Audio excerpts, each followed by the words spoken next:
అందరికీ నమస్తే. Welcome back to cook with Tanusha. ఈరోజు బనానా హల్వాని ఎలా ప్రిపేర్ చేసుకోవాలో చూసేద్దామా? సేమ్ మన స్వీట్ షాప్‌లో హల్వా కొనుక్కుంటాం కదా! సేమ్ అదే టేస్ట్ ఉందండి. నెక్స్ట్ ప్రాసెస్‌లోకి వెళ్ళిపోతే నేను ఇక్కడ 2 బనానాస్‌తో ప్రిపేర్ చేస్తున్నాను. 2 బనానాస్‌ని పైన తోలు తీసేసుకొని మిక్సీ జార్‌లో చక్క పేస్ట్ చేసుకుందాం. వేరే ప్యాన్‌లో 1 స్పూన్ ఘీ యాడ్ చేసుకొని బనానా పేస్ట్ చేసుకున్నాం కదా! అది కూడా యాడ్ చేసుకొని మీడియం ఫ్లేమ్‌లో దగ్గరికొచ్చే వరకు తిప్పుకుంటూ కుక్ చేసుకోవాలి. బనానా పేస్ట్‌ని దగ్గరికొచ్చే వరకు కుక్ చేసుకోవాలి. దానివల్ల ఏమవుతదంటే బనానా హల్వా మంచి టేస్ట్ వస్తదనమాట. మధ్య మధ్యలో ఘీ కూడా యాడ్ చేసుకుంటూ దగ్గరికొచ్చే వరకు కుక్ చేసుకుందాం. వీడియోలో చూపిస్తున్నాను చూడండి. పర్ఫెక్ట్‌గా సరిపోతుంది. ఇప్పుడు ఇది పక్కన పెట్టేసుకుందాం. నెక్స్ట్ వేరే ప్యాన్‌లో 1 ½ కప్ బెల్లం యాడ్ చేస్తున్నాను. మీరు నార్మల్ షుగర్‌తో అయినా చేసుకోవచ్చు.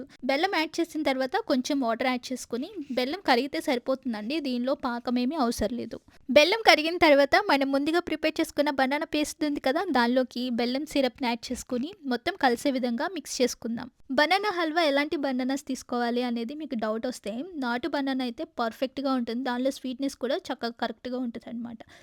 పండిన బనానాస్ కూడా చాలా బావుంటుంది. దాంతో కూడా ట్రై చేయొచ్చు. నాటు బనానా తీసుకుంటే మీరు షుగర్ చూసుకొని యాడ్ చేసుకోవాలి. ఎందుకంటే నాటు బనానాలో నేచురల్‌గానే స్వీట్‌నెస్ ఉంటది కాబట్టి మనం షుగర్ అనేది కొంచెం తక్కువ యాడ్ చేసుకోవాలి.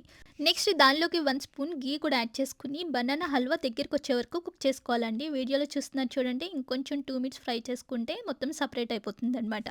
ఫైనల్‌గా 1 స్పూన్ నట్స్ కూడా యాడ్ చేసుకొని ఒకసారి కలుపుకుందాం. అంతే సింపుల్‌గా ఉండే బనానా హల్వా రెడీ అయిపోయింది. వేరే బౌల్‌లోకి ట్రాన్స్‌ఫర్ చేసుకొని 2 అవర్స్ పక్కన పెట్టేసుకుందాం.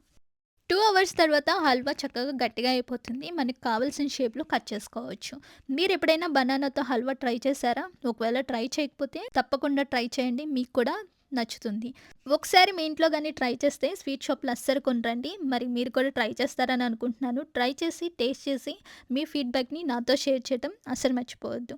Thank you so much for watching. That's it for today's video. See you in the next one. Take care.